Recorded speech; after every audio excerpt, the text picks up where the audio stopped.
Hello folks, I am the old sergeant. Recently in the news we've heard a lot about the increase in tensions between the United States and Iran. I made a short SITREP about it. Afterwards, I'll make a few comments about the situation. This is the situation report on Iran, 15 May 2019. Recent news. United States cancels nuclear deal, increases sanctions on Iran, and encourages allies to do the same. Economic sanctions have a devastating effect on Iran's economy. Intelligence reports Iran planning attacks on U.S. forces, allies, or interests. United States orders non-essentials out of Iraq.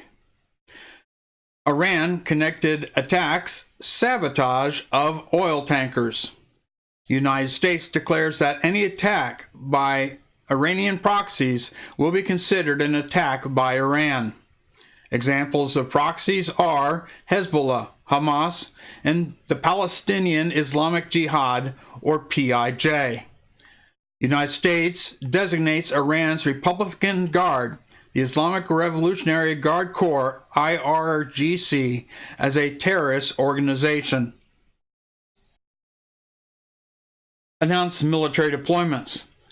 The USS Abraham Lincoln Aircraft Carrier Battle Group, 4 B-52H Stratofortress bombers, Patriot Missile Battery, USS Arlington, an amphibious transport dock. These are the ones that have been announced. You can imagine that there are a lot of planned movements that have not been talked about. The Pentagon will have numerous possibilities and scenarios for conflict with Iran.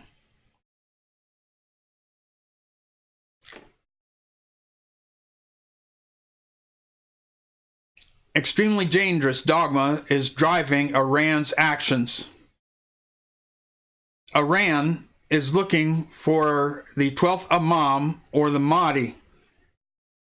This is their equivalent to Christ returning to earth.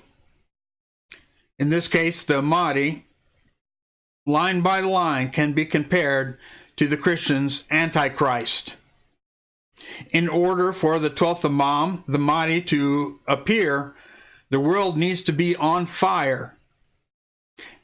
The Iranians don't care if it means the utter destruction of their country, if that's what is necessary for the 12th Imam to show up on earth. Their greatest enemies, the great Satan, the United States, and the little Satan, Israel.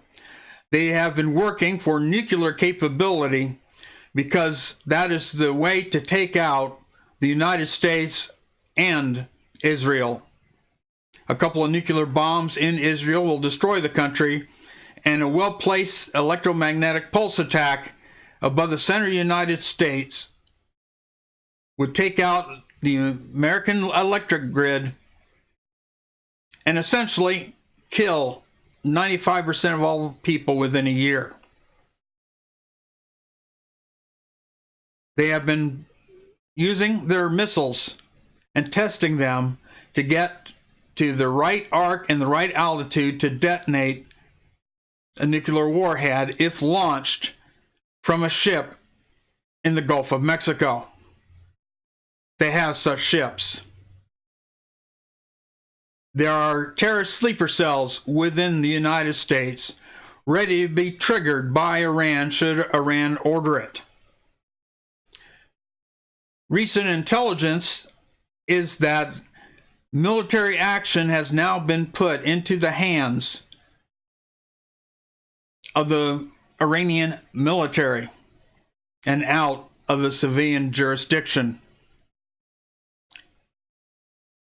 The military are zealots. They're ideologues.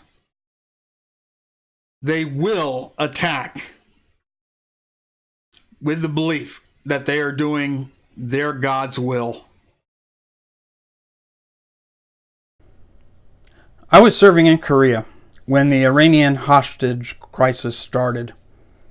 It didn't end until I was back in the United States on the day of the inauguration of President Reagan.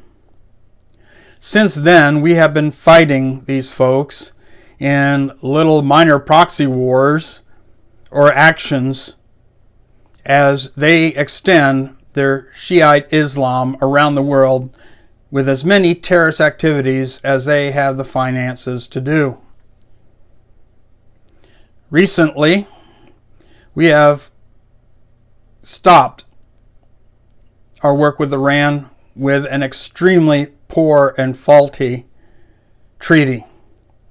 This treaty allowed Iran to actually continue on with its weapons research, its nuclear research, so that someday they'd be able to stick a missile on a barge with a nuclear warhead, take it to the Gulf of Mexico, fire it off, send an EMP off in the middle of our country, and kill us. It is predicted that 95% of the population of the United States would be dead within a year. Without that population there, easy pickings for the Chinese. This is why we have a really serious situation right now.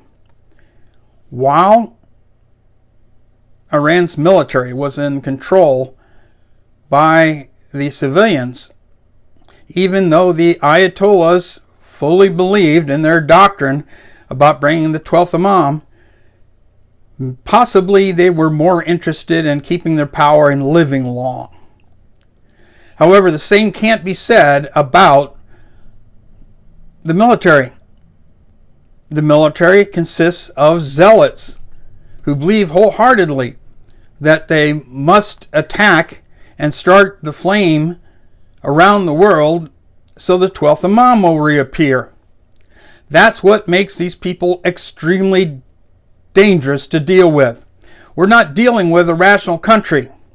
We're dealing with a country that thinks it's perfectly fine if the country is destroyed so long as the 12th Imam comes back and takes over the world for Islam. The people of Iran don't want this. They were secular before the Islamic Revolution, and they much prefer to be secular. Various uprisings have happened, but unfortunately the previous administration made sure that we didn't support it at all. Now we would support one. We have been squeezing the economic screws on them in the hopes of regime change, one that doesn't go outside their borders. But we can't be sure this is going to happen. My gut feeling tells me that somehow, some way, this will not lead to a massive war. But just when you think it's not going to happen, it does. So, pray for the best. Prepare for the worst. Stay vigilant, patriots.